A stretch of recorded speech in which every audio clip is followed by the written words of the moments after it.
Hello, everybody. So tonight yesterday I was messing with some paints, and I had all this leftover paint. Well, it's not really leftover from what I was doing, but so I had found or seen in the tray of one of the pours that I did. I still have it. This is the spilled paint.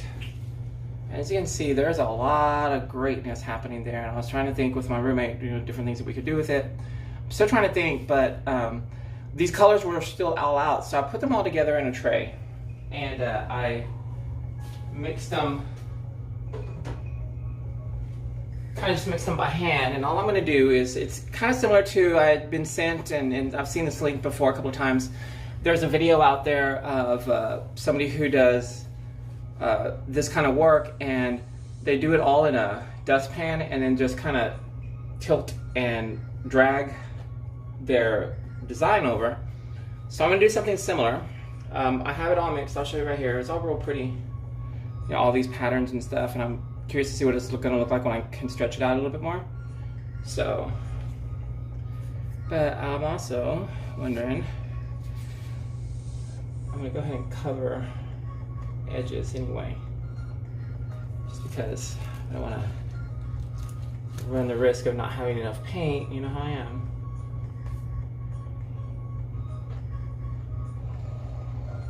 I mean, at least to give something to push over the side if we need it.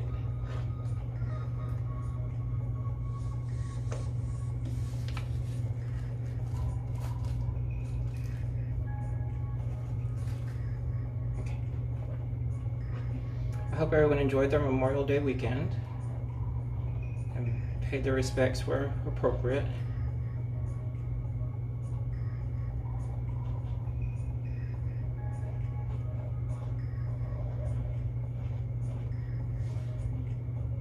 Bam Bam, where you at, babe?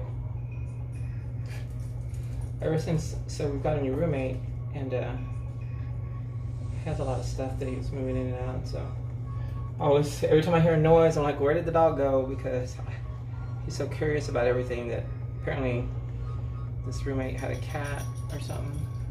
So Bam is curious about that smell everywhere, I think.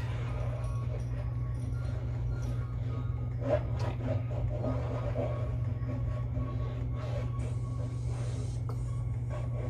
I think that's good enough. So I'm just gonna tilt and drag and see what I can do with these designs. I've got got one of the pecans. All right, so I want to do this as close.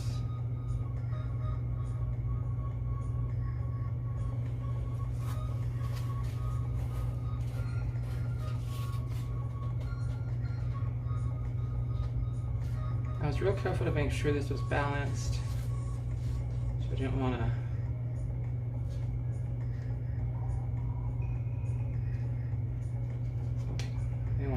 Ooh, that's gonna be pretty if I can get to those colors on the bottom. Look at that. See if I can get that to dry into a good skin. All right, what do we have? Coming over the edge already over here.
want to do is, my goal is to get this part back straight up and over here, because you see how it's stretched at the top. You can see that's not the top layer of paint anymore. That almost looks like you're inside of it now. And there's a lot of very solid lines over here. That means that I've got all that paint in the front being towards me, and I want to be able to take it back up to the top so that none of the pieces look stretched.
Some little cells popping up, and sometimes that's all you need, but I think they're going to end up growing because the paint is thick still. I think this is going to be a pretty darn lovely painting when it's done. I'm already loving what I'm seeing. So I'm going to stop recording now. I'll come back and I'll show you the finished result later. Thank you for joining me, and I'll show you how I prepared the paint. And then it sat overnight, so I don't know if that's going to be part of the technique, but you know, I'm not real patient, so hopefully not. So anyway, I wish you all the colors. Bye.